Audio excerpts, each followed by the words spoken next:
Where is it? Where is it? I'm losing my patience with you, lady!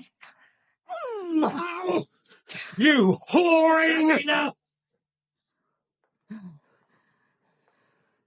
This isn't going to work. Let her go. Let me cut her up a bit. No. You heard the orders. Besides, look at that face.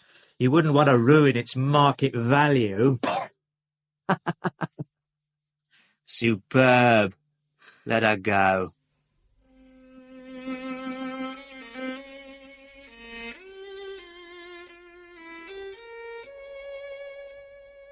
A Scandal in Bohemia by Sir Arthur Conan Doyle. Dramatized for radio by Bert Coules. With Clive Merrison as Sherlock Holmes and Michael Williams as Dr. John Watson. And featuring Sarah Badel as Irene Adler and Andrew Sachs as the King. A Scandal in Bohemia.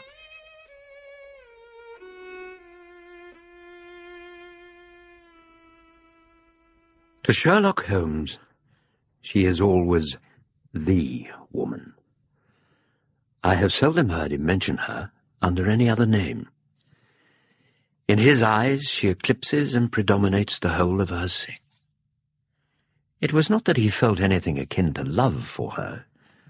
All emotions, and that one particularly, were abhorrent to his precise analytical mind. Love. Love is an emotional thing, and whatever is emotional is opposed to true, cold reason. Which you place above everything else. Of course, I should never marry myself. I'd like to see the woman who'd take you on. Lest I bias my judgment. I trust that my judgment may survive the ordeal. And yet to him, there was one woman.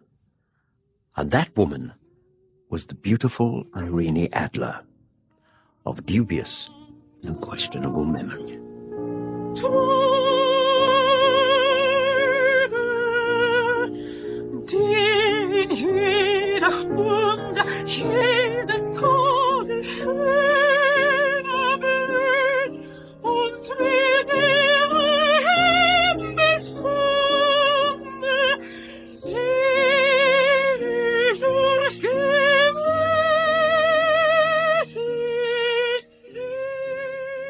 I had seen little of Holmes lately. My marriage had drifted us away from each other.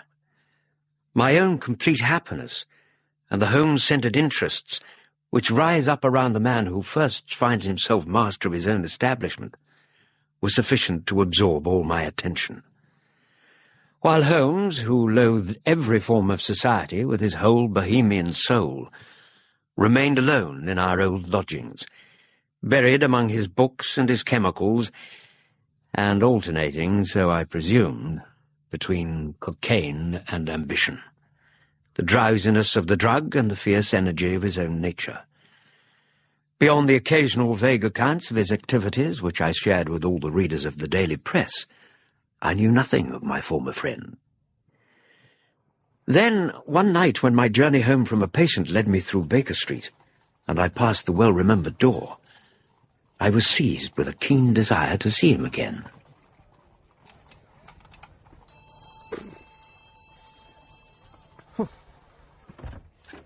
Good evening, Mrs. Hudson. Oh, I do beg your pardon. Good evening, sir. My name is Turner. May I help you? Is Mr. Sherlock Holmes in? He is, sir. Do you have an appointment? An appointment? No, I don't. I'll ask if Mr. Holmes will see you. What name shall I say? Dr. Watson! Mrs. Hudson, it's good to see you again. Master, you shouldn't be on your feet. Nonsense, Alice. Come in, Doctor, come in. Thank you very much. Now, Martha, you go and rest. Oh, stop fussing round me, Alice. I'm perfectly all right. Just as you like. I'll be in the kitchen if I'm wanted. Mrs. Hudson? Who on earth was that? Oh, you mustn't mind her, Doctor. She's my cousin, Alice Turner. She's been giving me a hand. Have you been ill? Oh, I'm fine now. She'll be off home in a day or two, and neither she nor Mr. Holmes will be shedding a tear about it if I'm any judge. Now let me look at you. Doctor, you're a real sight for sore eyes. And how's Mrs. Watson? She's very well, thank you. Mrs. Hudson, you shouldn't let him wear you into the ground. Why didn't you send for me? Now, sir, you have your own life to lead, and a good woman to be thinking of. I'll announce you... No. You stay down here and get some rest. Do you think he'd be pleased to see me? Of course he will. Up you go now.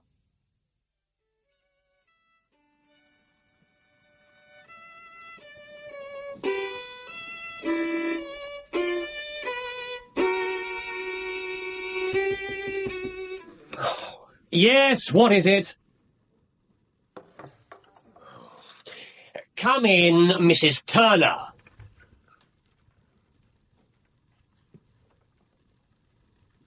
Good evening, Holmes. What's... I was passing the door. Pray, come in. Thank you. Oh, it's a cold night. Wedlock suits you. You've put on 7.5 pounds since I saw you last. 7. Just a trifle more, I fancy. Perhaps. You are back in practice, but your list is not yet a long one. Tonight you called on a patient in a prosperous household to which you travel by 4-wheeler. You got yourself very wet lately, and you are a most clumsy and careless servant girl. Would you care for a whiskey? Oh, my dear fellow, how are you? Oh, I've been kept busy. I'm delighted to hear it. Take off your coat, Watson.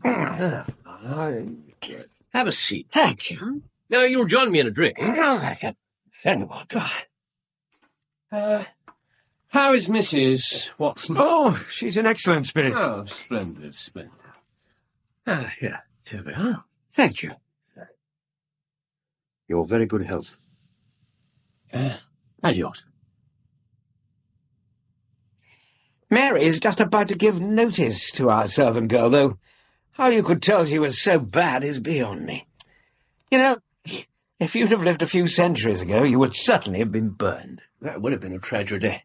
The world would have been denied your colourful exercises in romantic fiction. Oh, you mean those reprehensible little efforts that have made your name and brought you so much work? No. Don't waste your time thinking up another sarcastic answer. Just tell me how you knew about Mary Jane. By the inner side of your left shoe. Go on.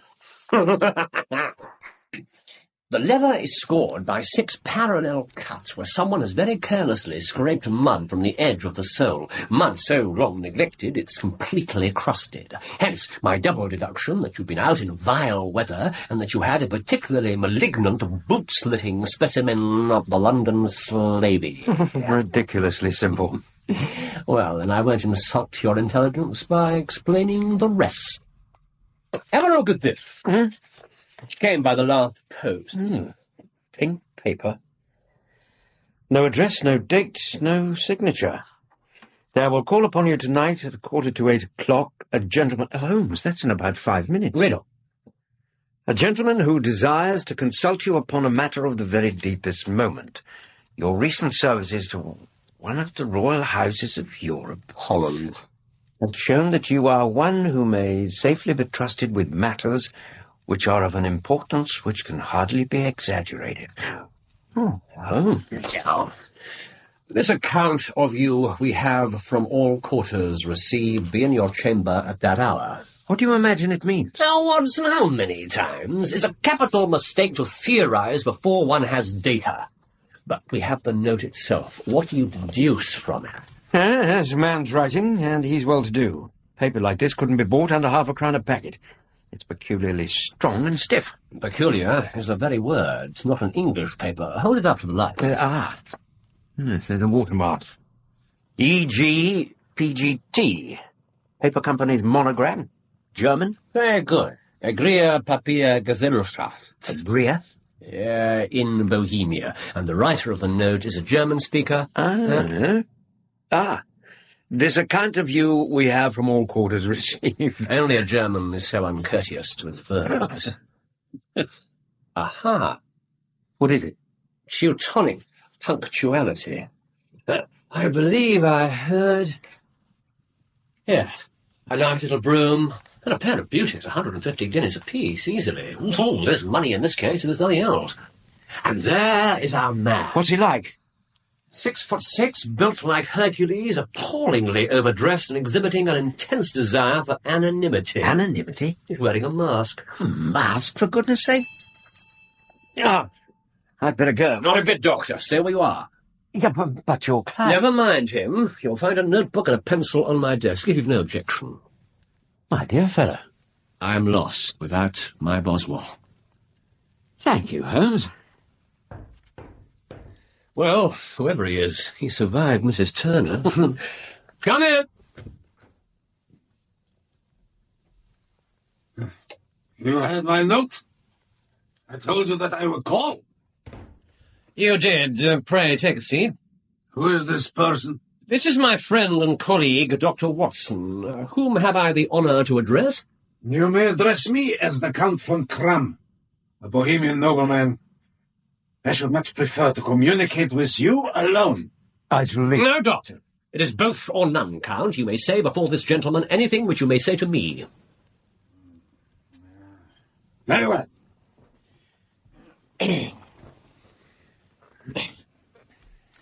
You will excuse this mask.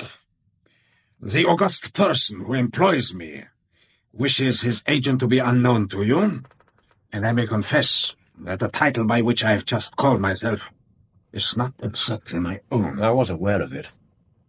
The circumstances are of great delicacy and could grow into an immense scandal. It is not too much to say that the whole course of European history could be affected. To speak plainly, the matter implicates the great house of Ormstein, kings of Bohemia. I was also aware of that. Sir, you are represented to me as the most energetic agent and most incisive reasoner in Europe. Your informant was not in error. This is intolerable. If you would condescend to state your case, I should be better able to advise your Majesty. Your Majesty?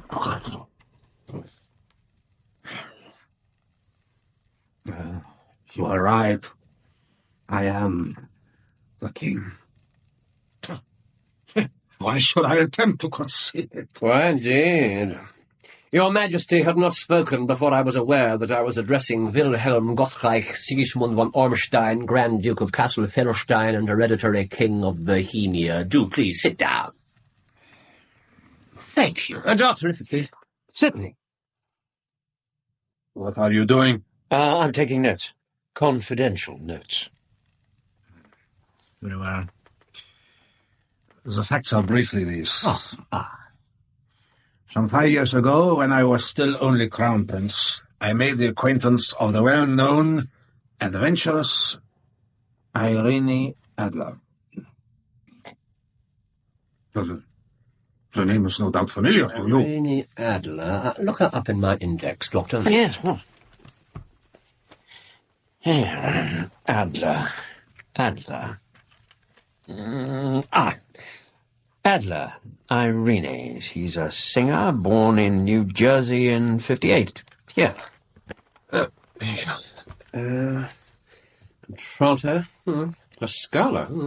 Imperial Opera of Warsaw, yes. Retired from the operatic stage 2 years ago at the age of only 28. Now lives in London. Once celebrated throughout Europe as an adventuress. Gotcha. Your Majesty, as I understand, became entangled with this person. Entangled? Yes. Yes, that is exactly the word.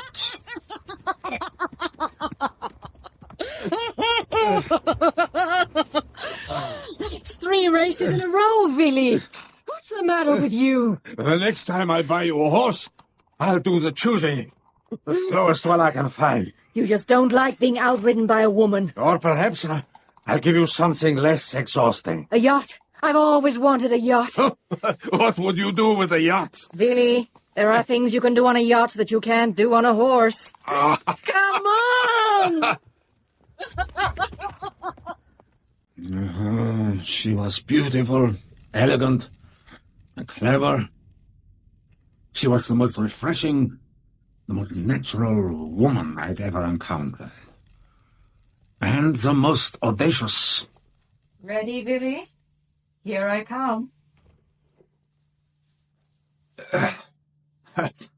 Irene. Don't you like the suit? It's one of my favorites. Is this some kind of a joke? What have you done to yourself? I thought we'd go for a stroll. These are my walking clothes. You expect me to appear in public with you looking like that? But for God's sake, woman, what will people say? Is that all you ever think about? Listen, my love, once I fix my hair, I can fool anyone.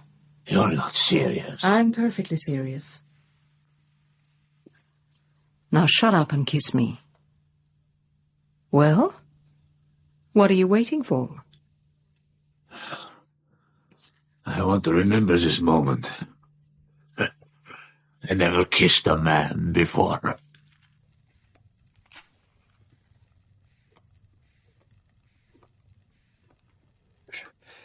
And your Majesty wrote this singular young lady some compromising letters and is now desirous of getting those letters back. How could you possibly know that? I'm not exaggerating when I say that if certain individuals suspected that I even so much as spoke to that woman, the effects would be calamitous. Was there a secret marriage? No, none. No legal papers or certificates? None. Then I fail to follow, your Majesty. If she should produce her letters, how is she to prove their authenticity? There's her writing. Oh, but forgery. My private notepaper. Stolen. My own seal. Imitated. She has my photograph. Bought. We were both in the photograph. Oh, dear, that is very bad. Your Majesty has indeed committed an indiscretion. I was mad, insane. The photograph is particularly compromising. This is a highly serious matter. Most certainly. You have placed yourself in a very difficult position. That photograph must be recovered. I have tried and failed. Burglars in my employ have ransacked her house. Her luggage has been diverted when she traveled. Twice she has been waylaid. There's been no result. You must pay. It must be bought. She will not sell. Indeed. Then if blackmail is not the lady's aim... She proposes to ruin me. How? I am about to be married. So I have heard. To Clotilde Lotman von Saxe-Meiningen, second daughter of the King of Scandinavia. A family of strict principles. Strictest. The princess herself is the very soul of delicacy. The shadow of doubt as to my conduct will bring the matter to an end.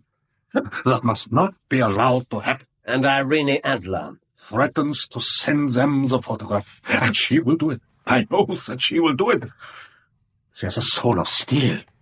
She has the face of the most beautiful of women, and the mind of the most resolute of men. You're sure that she hasn't sent it already? Yes, I'm sure. She has said that she would send it on the day that the betrothal is publicly announced. That will be next Monday. Oh, then we have 3 days. That is very fortunate. I do have 1 or 2 matters of importance to look into just at the present. Your Majesty has not told us everything. What do you mean? Why will she do this thing? Why does she wish to see you ruined? But you ask the obvious. She fell hopelessly in love with me. Rather than see me marry another woman, there are no lengths to which she would not go. Rather than see you marry another woman? Well, somehow she gained the impression that you proposed marriage to her. It's a joke, a fantasy. How could she not see that? Your Majesty will, of course, stay in London for the present. You will find me at the Langham Hotel as the Count von Quam. Of course. As to money?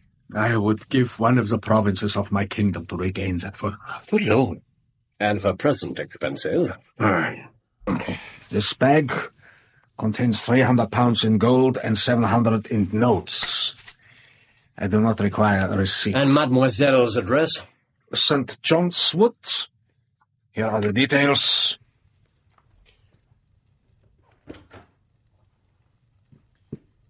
Do not fail me. Holmes? Oh, Charming gentleman. I'm not sure that I do not approve of the lady's intentions. You're defending her, a woman of that sort? Watson, I'm interested in her motives, not her morals. Well, then, you willingly see her create an international scandal? It's possible that she has no intention of doing anything of the sort. She's certainly intelligent enough to know that the threat of exposure can be infinitely worse than the actuality. How can you possibly know that? To live a successful life outside the conventional boundaries of society requires intelligence as well as bravery. Well, if you feel that way, why did you accept the case? Because a man who's already tried burglary, theft, and violence is only a small step from something more drastic. You can't mean that. A reigning monarch? Powerful interests are at work here, Watson. I believe I can resolve the situation with a minimum of fuss. Assuming you manage to recover the photograph. Really, but...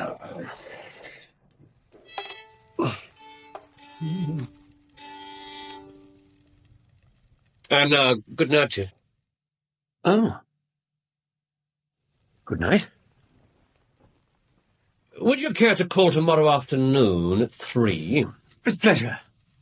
Thank you. Excellent. I should value a chat with you then. Till tomorrow, then. Holmes, it was good to see you again. Good night. Good night.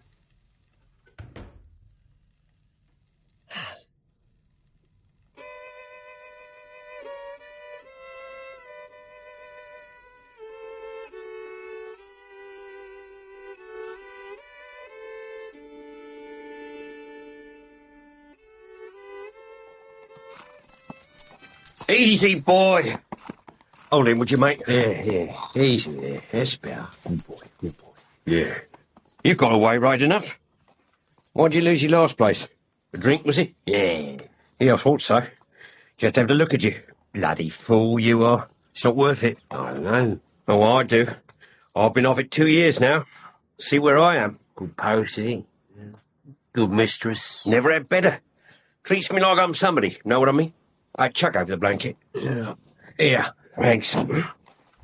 No chance of something here, I suppose. You know, a bit of casual. Yeah. You can give me a hand for a bit. I'll see you all right. Hang on. What? Listen.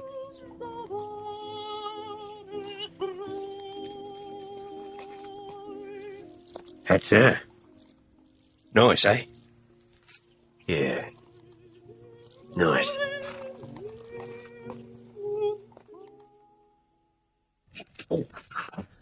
I had to look 3 times before I was sure it was you. One of your best. Oh, thank you, Doctor. I'm afraid your opinion isn't shared by the fearsome Mrs. Turner. She saw you done up like that? In the hall when I came in. It took me 5 minutes to convince her that I wasn't a burglar, and as soon as I'd succeeded, she announced her intention of leaving this madhouse never to return. Holmes, you're outrageous. Thank you. I take it you've been out to Irene Adler's house. Exactly. It's a bijou villa, 2 stories, with stables at the side and a secluded avenue, chub locks on the door and window fasteners that a child could open. Did you find out anything else? Oh, yes. There's a wonderful Freemasonry among horsey men. Be one of them, and soon you'll know all there is to know. Oh, in return for 2 hours of fetching and carrying, I received 2pence, 2 fills of shag tobacco, and as much information as I could desire. And? She's turned all the men's heads down in that part, and she's spoken of with considerable respect. She lives quietly, drives out at 5 each day, and returns at 7 sharp. She has only 1 male visitor, but a good deal of it. Just a moment. Right. Go on. Mr. Godfrey Norton, dark, handsome, and dashing, never calls less than once a day, and often twice. He's a lawyer. A lawyer? Is she his client? And if she is, what are they planning? Exactly. Or is she his mistress? That was the next question to be answered. Was? You've answered it, then? I take it that's a yes.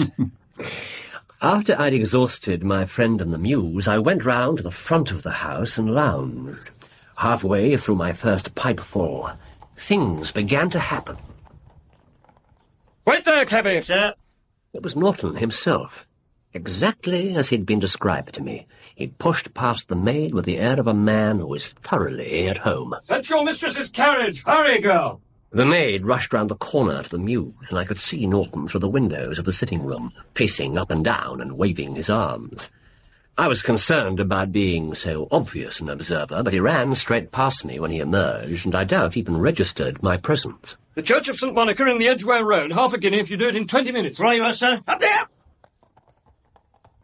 Before Norton's cab had turned the corner, up drove my friend the coachman on a neat little landau, and before I could even think about concealing myself, Irene Adler had swept past me and climbed in. You saw her? What's she like? The Church of St. Monica, John. We must reach there before 12. Ma'am, up there! Holmes? What is she like? She is a lovely woman, Watson, with a face a man might die for. A face a man might die for? What did you do? Yeah, I was just balancing whether I should run for it or whether I should perch on the back of her landau when a cab came through the street. The driver looked twice at such a shabby fare, but I jumped in before he could object. We drove like the devil, but the others were there before us. Forgive me, sir, but you must allow me to know my business. I tell you that it would not be valid. But it's well before 12. What's your objection? That is not the only requirement the law demands. I'm sorry, but we simply cannot proceed. Oh. I lounged up the side aisle, keeping in the shadows. I would have sworn that they had no idea I was there, but she spun around and looked straight at me. Godfrey, over there. What? Oh, yes. You... Me, Governor? Yes, you. Come here. Oh, well, I don't know. Oh, come on, move, man.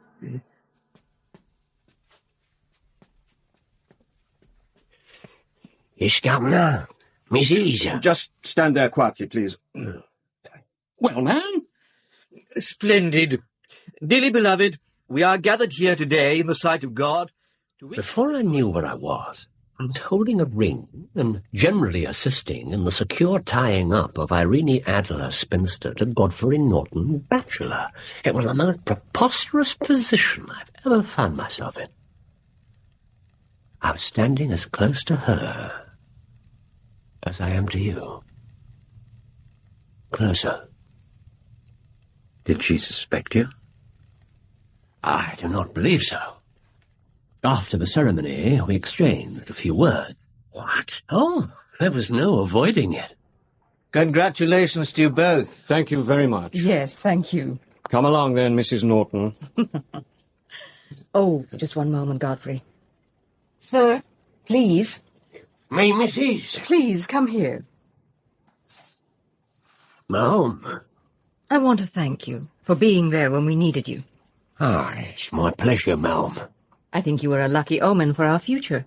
It was fate that brought you into the church. I don't believe in fate, Mrs. Oh, my friend, don't you have any romance in you at all?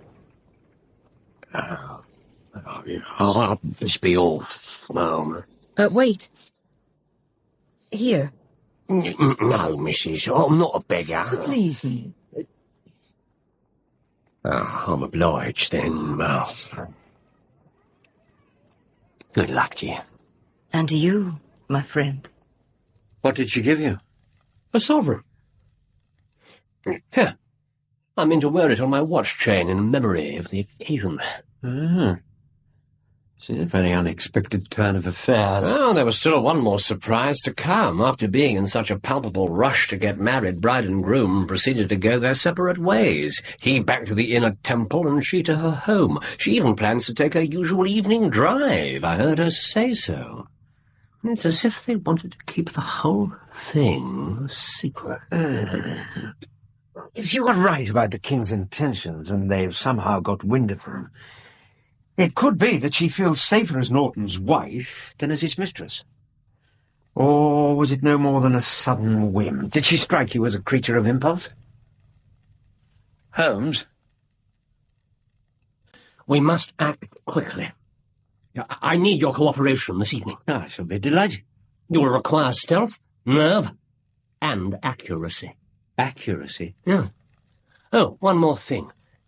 I trust you've no objection to breaking the law.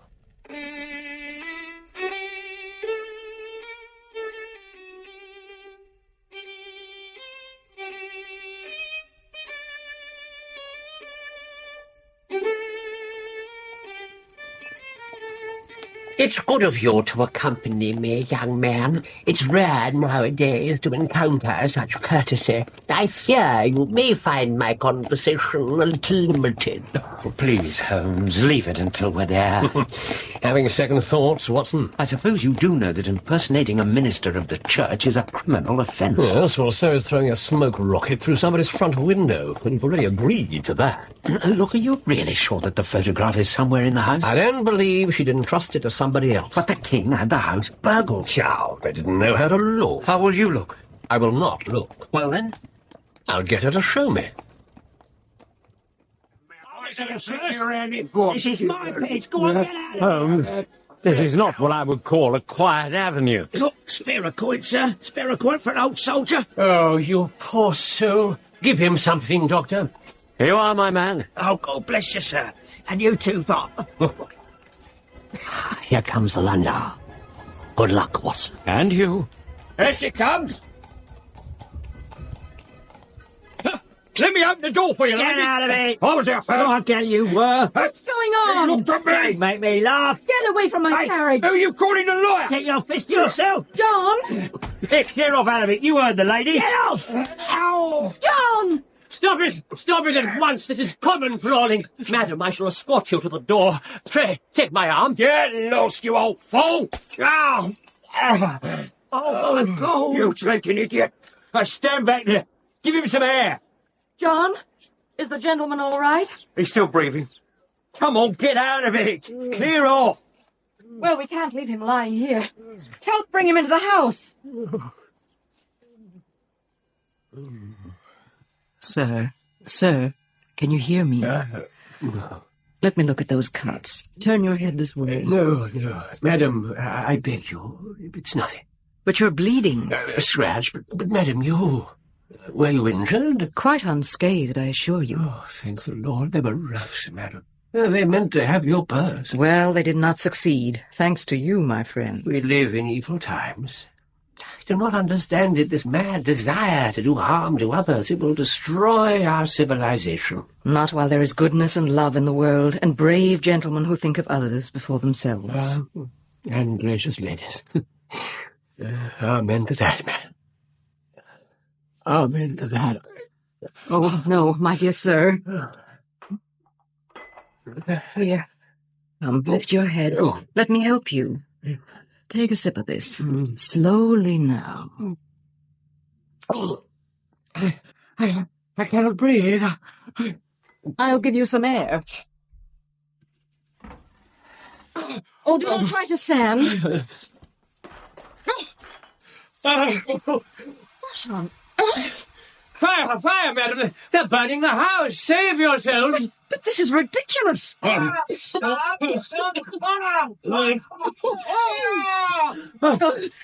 yourself, madam! Don't alarm yourself, my friend. This is just some sort of stupid prank. I'll ring for someone. Oh, madam, I implore you, your life is in peril. You're right. We must get out. Wait, I'll help you. Just one moment. It's a false alarm. What? What did you say? You were quite right. Look, madam, in the corner. There's some sort of smoke device, nothing more. You must tell them they will summon the engine. Will they indeed? There is no fire! It was a false alarm! Congratulations, Watson. A first-rate job. Doctor? Holmes, I don't think I've ever felt more heartily ashamed of myself. My dear fellow. When I saw that beautiful creature and the way she treated you. I thought you objected to her morals, Watson. Damn it, Holmes, she's a kind and graceful woman. And we were conspiring against her. Yes. Lay aside your scruples, Doctor. A job is a job, and it worked perfectly. You had the photograph? I know where it is. Hidden behind a sliding panel, just above the right bell pull. And how did you find out? She showed me, as I told you she would. When a woman thinks that her house is on fire, her instinct is at once to rush to the thing which she values most. It's an overpowering impulse, and I've taken advantage of it several times. A married woman grabs at her baby, an unmarried one reaches for her jewel box. And you reasoned that she had nothing in the house more precious to her than that photograph. Exactly. And I was correct. Well, why didn't you secure it then and there? Well, it was too risky. If we're over-hasty, it may well ruin everything. Now, let's see if we can't find a cab. I believe we've earned our dinner. You realized, of course, that everyone in the street was an accomplice. Only after you'd given me the shock of my life, I really did think you'd been killed. Oh, what? I mean, what would I have said to the king? There you are, driver. Thank you, sir. Walk on. Our quest is practically finished. I shall call back there tomorrow with the king. With the king? Yes, I'm with you, if you'd care to come. Thank you. It's a well-run household. We shall be shown into the sitting room to await the lady, but I think it probable that when she comes she may find neither us nor the photograph. Holmes, are you aware that we are being observed? Observed? The young man in the ulster, a few doors down. Observed. Coming this way. Are you sure that Mrs. Watson isn't expecting you back tonight? Quite sure. She knows you too well. Good night, Mr. Sherlock Holmes. Holmes? Someone you know?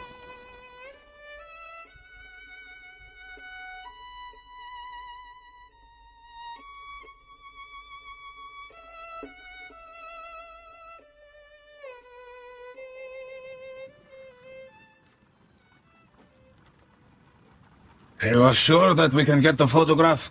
I have hopes. Hopes? In your wire you said it was certain. Irene Adler is married. Married? Yesterday, to an English lawyer named Norton. She cannot love him. Why ever not? Because she is still hopelessly infatuated with me. Why else does she pursue me so?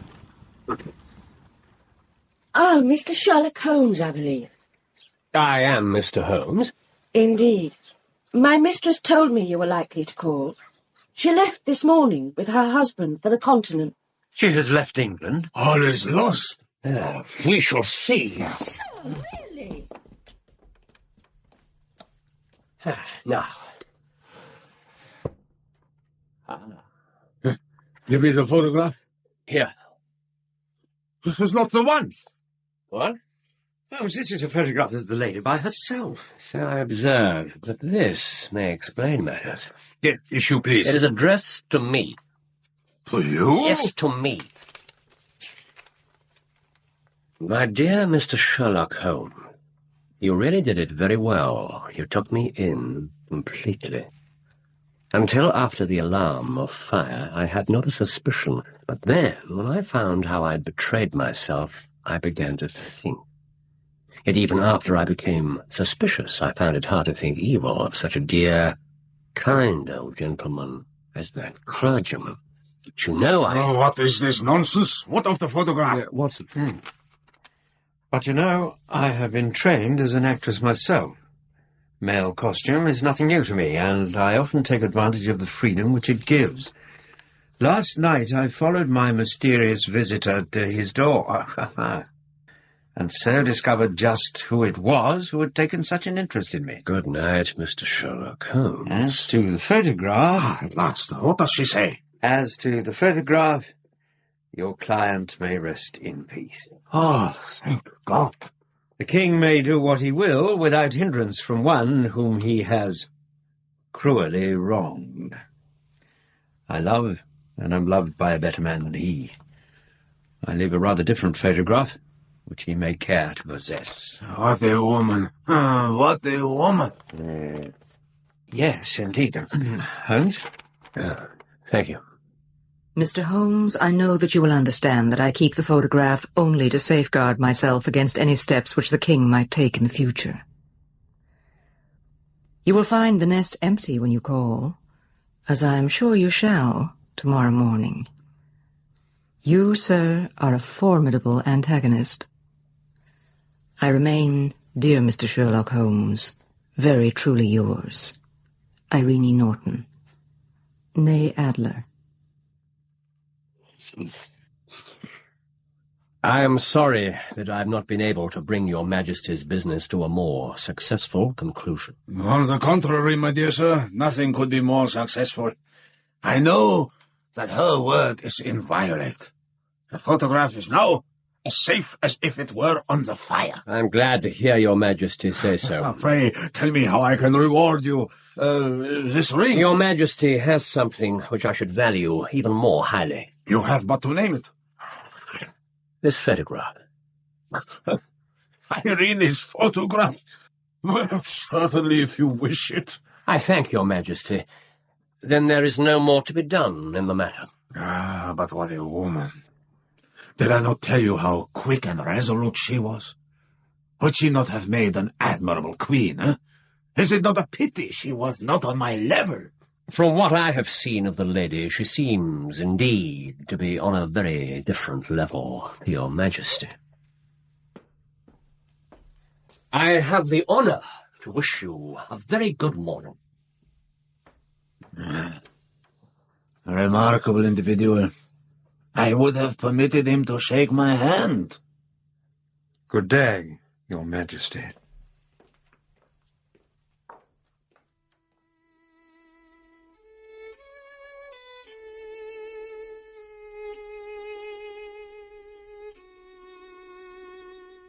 And that was how a great scandal threatened the kingdom of Bohemia, and how the best plans of Mr. Sherlock Holmes were beaten by a woman's wit.